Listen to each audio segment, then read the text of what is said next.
possibility na talagang espiya ito. Sabi dito sa balita na ito na si Mayor Guo. Dahil mantakin mo lahat ng mga laki sa farm, kung saan-saan.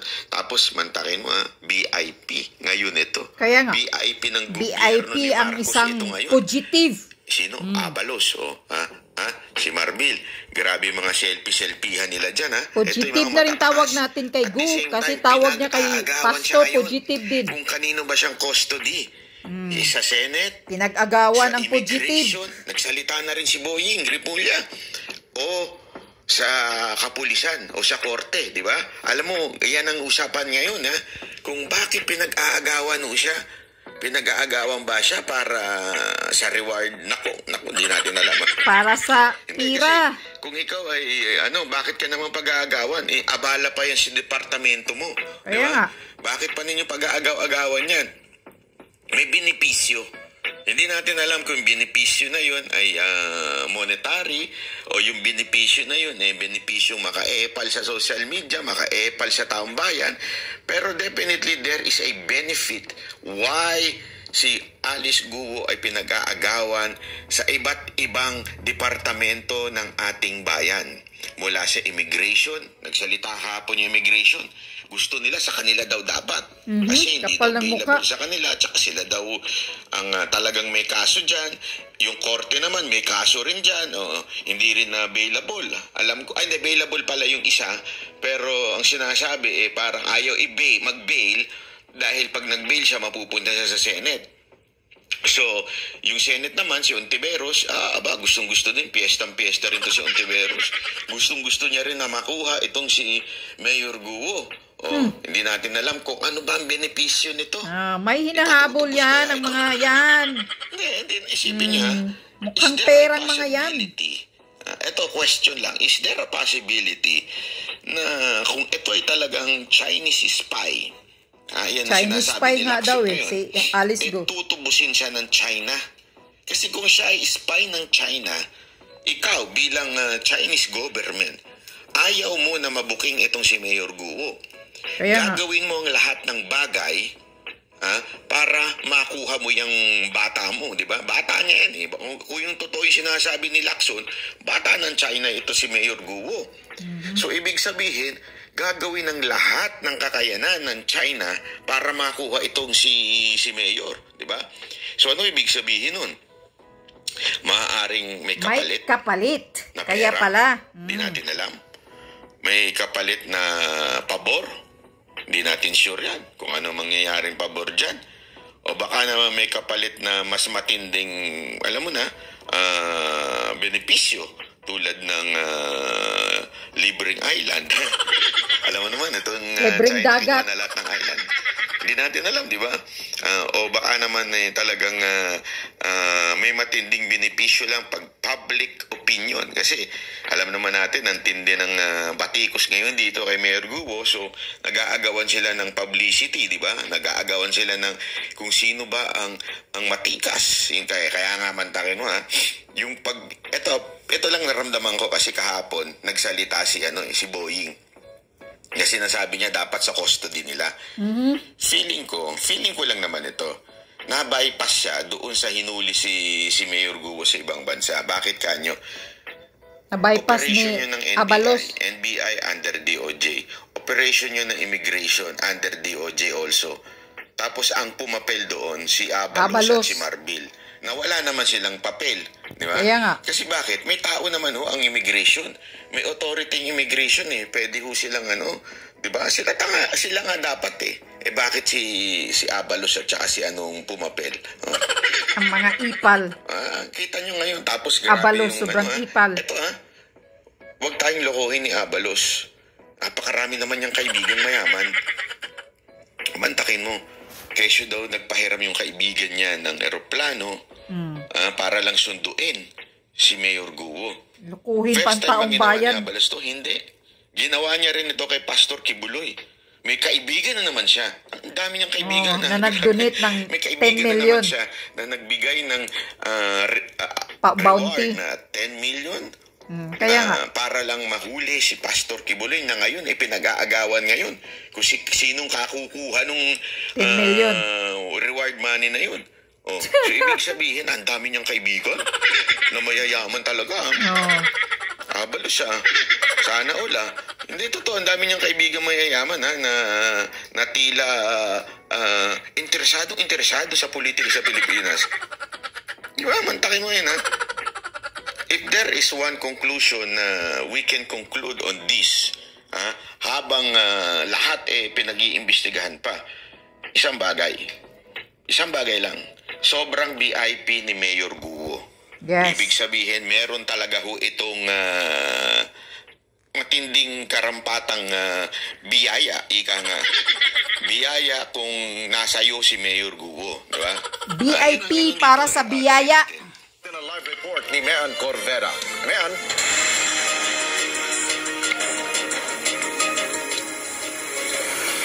Alex, nung panahong nagigipit na daw si Alice Go ay tinangka nitong humingi ng tulong sa pamamagitan ng kanyang kaibigan para mailapit siya sa Malacanang. Yan ay para hindi siya madiin sa mga kasong kinakaharap kaugnayan ng operasyon o iligal na operasyon ng mga pogo sa Banban sa Tarlac at sa Porac, Pampanga.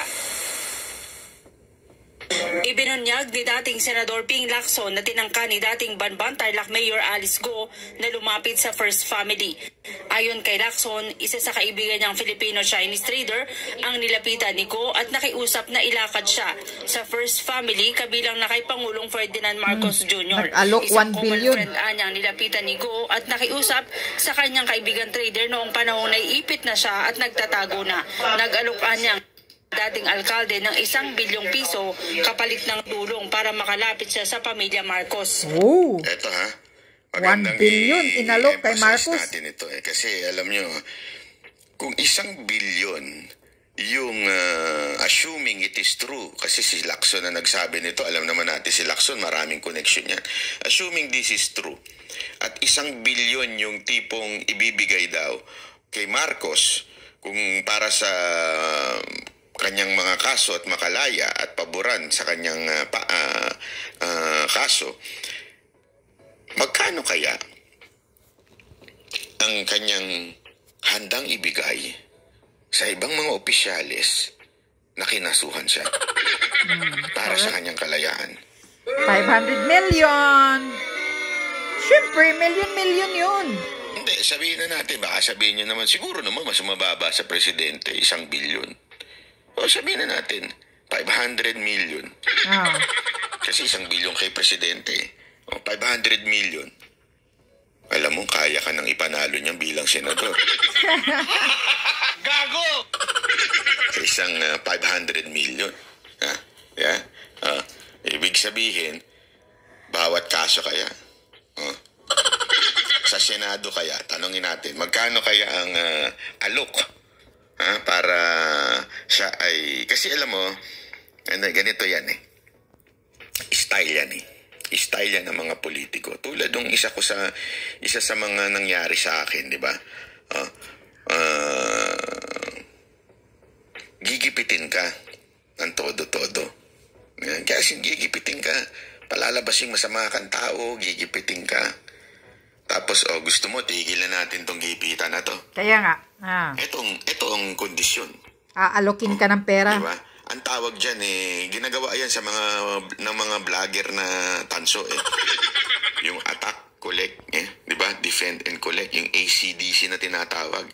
So, una muna, dudumihan ka muna ng todo.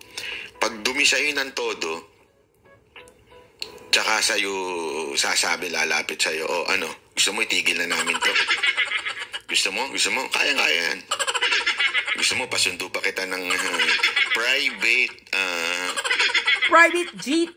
Plane, Kay abalos ka dyan, maghingi ng private plane. Kaya ito, amin ng gobyerno ngayon Ito lang amount.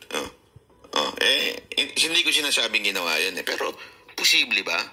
Kasi kung dito sinasabi ni Lacson, 1 billion, 1 billion, matik yun, 1 billion. Utusan mo lang yung mga tauhan mo. Ito, dito, tigil ka. Dito, tigil ka. May kasunduan na kami. Nakso, may kasunduan na. Yung titigil na ng China ang pagkuha ng mga island. Hindi ganun yung kasunduan. Di ba? Ano kaya? Diplomatic. Hindi kasi pwede. Pwedeng sabihin ng presidente yun eh. Meron ng diplomatic na kasunduan within China and Alice Go. Kaya nga. Ang Pilipinas. Kami lang Madali lang naman eh. Kunyari. Kasunduan yun. Kung totoo yung sinasabi ni Lacson na ganun, ang tanong, magkano kaya ang inalok ni Mayor Guo doon sa mga nanggigipit sa kanyang departamento?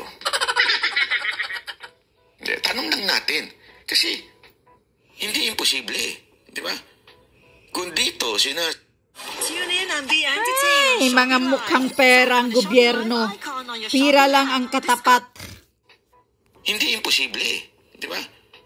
Kung dito sinasabi ni Lacson na merong 1 bilyon, magkano kaya yung para sa PNP, DILG, Correct. Immigration, DOG, at saka sa Senado? Magkano kaya? Kung may hula kayo, pwede nyo i-comment dyan sa baba. Basta akong sigurado ko, 500 million ang kailangang budget pag tumakbong senador. Di ba? Magkano kaya? Kasi alam mo, baka sabihin naman ng iba, masyado naman madumi ang pag-iisip mo. Hindi. Ginagawa talaga yan. correct.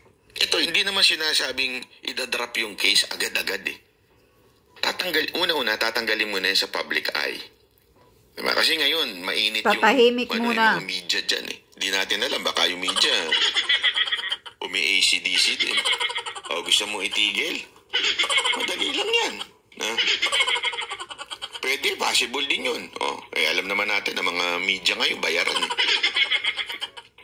So yan ang unang gagawin, patatahimikin yung media. Pagkatapos patahimikin yung media, i-railroad na yung kaso, pahihinain. Tapos tuloy pa rin yung kaso, pahihinain lang. Kunyari, para kaya nga, court, hanggang ma-dismiss. Hanggang ma-dismiss. Ganyan, na-dismiss yung case. Una, pinatahimik lang, tapos eventually na-dismiss yung case.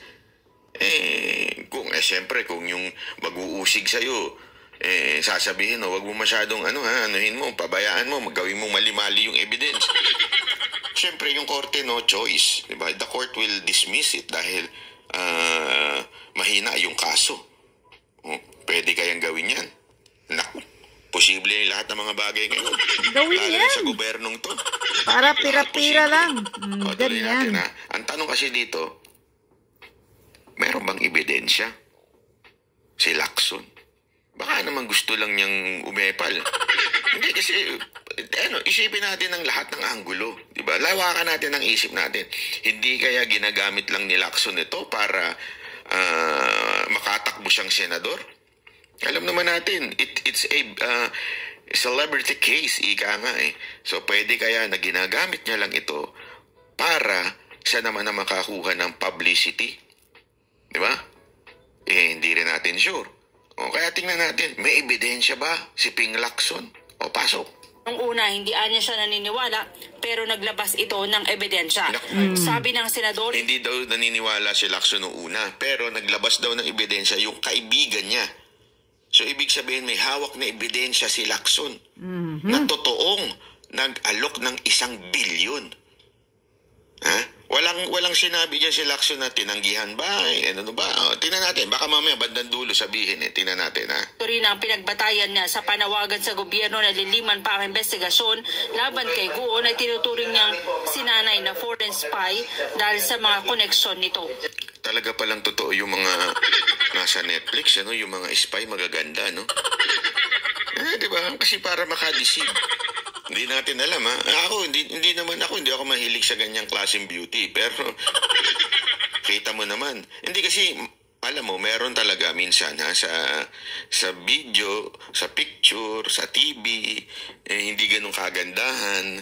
Pero pag sa personal, sobrang ganda. May mga ganun meron naman minsan, sa photo, sa video, maganda. Pagdating sa reality, yari na, nasablay na. May mga ganun, di ba? Merong pambihirang buhay, pambihirang itsura yan, no? Puro filter, di ba? Pero dito, definitely, walang filter. So, may itsura na sa TV pa lang, o sa ano, kita mo naman mukha niya, no? Di ba? Maamo. Naakit nga yung iba dyan, nagpa-selfie pa di ba? Mga animal, di ba? Talagang, Alice ko, ikaw pala si Alice. Mga ganyan. Ikaw pala si Alice. Ikaw talaga? Sinundo ka pa namin ng private plane, ha? Ako po si Alice. Ako po ay galaking farm. Malay mo, hindi. Iba yung karisma nito ni Alice, Talagang yung official natin. Selfie tayo. Pag ganun, niyayari. Ibig sabihin, mukha lang naman. Mukhang may katotohanan ang binibitawan ni Lacson na ito'y spy. Kasi isa sa mga karakter ng spy yan, it should be deceiving. Kaya nga spy, hindi mukhang spy. Kasi alam mo yun, alam naman makukuha sila ng itsurang parang makikipagpatayan. You understand what I mean, di ba? Ang spy, kaya nga spy yan, ibig sabihin kayang magtago ng identity. Kayang magtago ng kanyang true color. Hindi ko sinasabing si Mayor Guo, totoo yun. Pero yun yung bintang, o yun yung sinasabi ni Lacson. So, what I'm saying is, mukhang posible, it's because of the appearance of Mayor Guo. Yung kanyang charisma, mukhang malakas talaga. Dahil kahit nga yung official natin, talagang love siya. Diba? May talagang heart na heart siya talaga. Sa mga testimonial din ng mga constituents niya, maganda yung kanyang pamamalakad sa Bamban. They really like her. Yes. Kino-compare nga doon sa mga dating naging alkalde doon. Ibang-iba yung palakad niya. Kasi nga, lahat ng yung nasa municipal coffers, pumupunta sa dapat puntahan sa mga needs at saka sa interest ng kanyang mga kababayan. Quote-unquote, kababayan. So, kung gano'n ang kanyang palakad, ang representative, naging congresswoman, at kung siya talagang spy, hindi ko naman pinipilit na paniwalaan yung aking opinion na pwede siya maging spy. Napakadelikado kasi pagka may Congress, may access ka na sa mga highly classified information, mga documents. Ang 1 bilyong piso niya hindi para sa kanyang pagtakas kundi plantsahin ang kanyang gusot at posibleng kaso sa Presidential Anti-Organized Crime Commission. Sa PAOK TF. Tama nga naman, presidential yun. Grabe, no? 1 bilyon. Para daw doon sa PAOK TF. Nako. Ang lupit,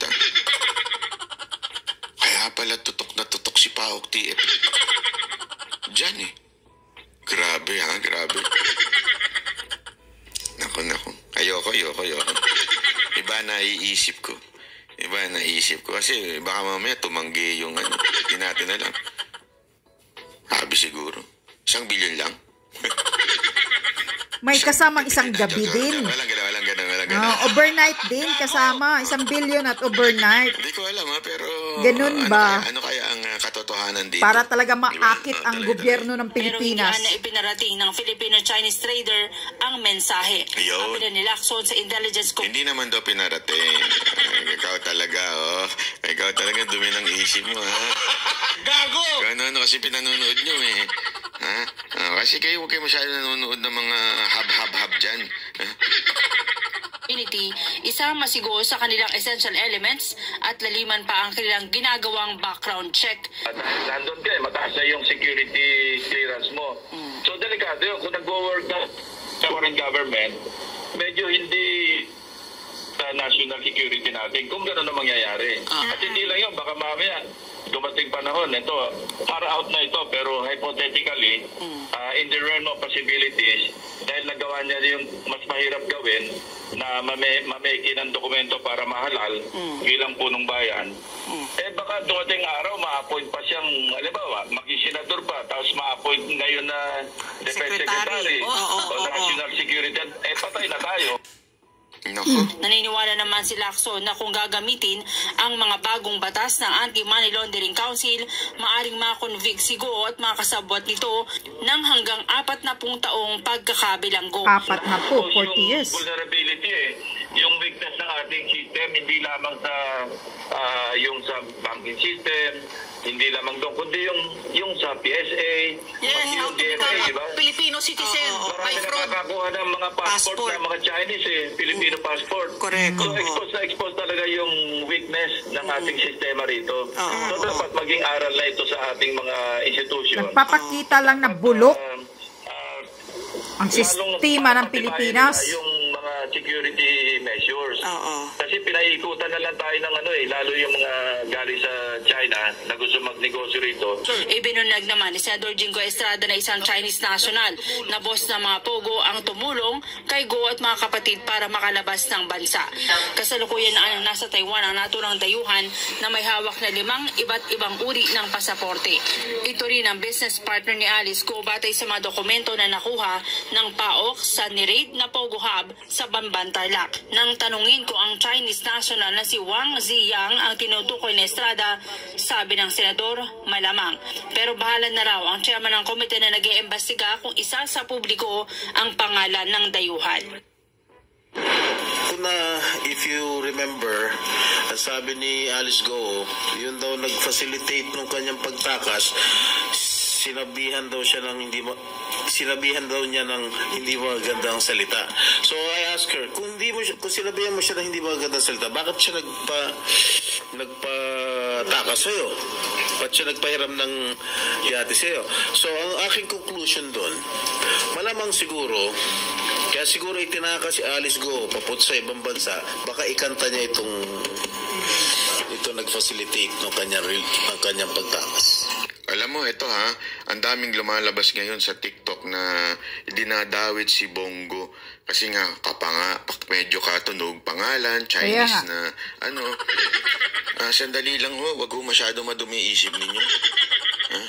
Ang linaw na nga na sinabi ng mga senador, yung sinulat na pangalan ay Chinese, hindi Filipino-Chinese. At saka si Senator Bongo, apelido lang niya yung Go, pero sa totoo lang laking talagang Pilipinas yan. Ayan na naman kayo Ayan na naman yung lumalabas ninyo na pagiging marumi isip nyo sa mga Chinese. Hindi naman lahat ng mga Chinese masama. Ang dami-dami nating Chinese. Okay, dito lang. Ang masasabi ko lang dito, kung talagang totoo na spy ng China itong si Alice Go,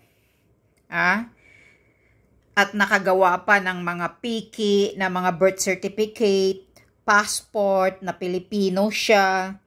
So, dito mo lang ma-prove na talaga ang Pilipinas ay bulok ang sistema at tsaka pira-pira lang ang mga nasa gobyerno. Huwag mo akong sasabihin na walang binibigay yan si Alice Go sa pagpagawa niya ng pagpiki ng mga documents niya na para siya makatakbo bilang mayor sa Banban, yung paggawa niya ng piki niya na birth certificate. Pero sabi nila hindi naman daw piki yung birth certificate ni Alice Go. Pero ang masasabi lang natin, isang katotohanan, talagang matagal ng bulok, napakabulok ng sistema ng Pilipinas, puwera gaba. Tingnan mo nga ang immigration Kaya naisahan. Nakalayas pa si Alice Go. Ayan inaalok ng 1 billion si Bangag Junior ni Alice Go na para tulungan siya na plantsahin ang mga gusot. Pero wala namang sinasabi, tapos may ebidensya si Ping Lacson yan. So, kayo nang mag-isip-isip dito. Kaya ito ngayon, ito lang ang masasabi natin sa katotohanan, talagang ginagawa nila ngayon, BIP. Itong isang sindikatong spy na Alice Go. BIP treatment ang ginagawa ng gobyerno natin ngayon. Talagang, nabibiktima sila sa kagandahan ni Alice Go. Kasi syempre nga, nagpapaselfie nga, pati si Secretary Abalos, nagpalandi-landi pa. Ikaw pala si Alice. Talaga. Parang tinitigasan. Yan. Tingnan nyo, pinag-agawan ng mga iba't ibang ahensya ng Pilipinas, Immigration, DOJ, Senador, Police. Pinag-agawan nyo yung isa? Bakit? Bakit gawin yung VIP yan? Ipasok nyo yan sa City Jail. Yung hinayupak na babae na yan. Huwag nyong VIP yan. Pasok nyo yan sa City Jail. Katulad ng mga ibang mga, may mga kaso din na katulad niya. Anong klaseng gobyerno to? Tapos kay Pastor Kibuloy, gigil na gigil sila eh. Yan ang di ko maintindihan eh. Bakit gigil na gigil sila kay Pastor Kibuloy? Na sa katotohanan, gusto naman talaga ni Pastor Kibuloy harapin ang mga kaso niya. Ang ayaw lang ni Pastor na makikialam ang Amerika. Yung kaibigan ko, ang katotohanan, sinisearch niya itong kaso na Pastor Kibuloy kung bakit ganito ang nangyayari. Sabi niya sa akin, ang may pakana daw dito, kaya daw ganito ang paghahabol ng gobyerno ng Pilipinas kay Pastor Kibuloy. Ang interesado daw kay Pastor Kibuloy ay NBI ng Amerika. Yan daw ang na-discover niya. Kaibigan ko yan sa ibang bansa, nagsasabi sa akin. NBI daw ng Amerika ang may gusto kay Kibuloy. Kaya ganyan pala kagigil kasi nakapagtataka eh. Bakit talagang gigil na gigil sila kay Pastor na ganyan na lang ang mag-search ng warrant of arrest? 5,000, 3,000 ka mga PNP ang binibitbit, may mga sap pa na nandoon naka-complete gear. So anong ibig sabihin yan? Bakit hindi nyo ginagawa yan kay Alice Go ngayon? Ngayon nasaan si Pastor? Kinukulong saan? City Jail? Normal na jail, di ba? O bakit si Alice Go? VIP ninyo. Bakit? Baby ninyo? May plano ba kayong tikman nyo si Alice Go? May plano ba kayong i-overnight nyo si Alice Go? O ano ang ugnayan ninyo? Ay, nako. Yan, dito nyo makikita na ang gobyerno ng Pilipinas talagang walang kwenta. Ganito sila. Pag ikaw ay gusto nilang aapihin ka nila sa kayang-kaya nila na kahit anong gagawin nila, sila ang masusunod. Pero pag gusto ka nilang bibibihin, yan, gagawin nila ang lahat. Yan, ganito ang gobyerno ng Pilipinas. Under Bangag Marcos Jr. Mga walang kwenta.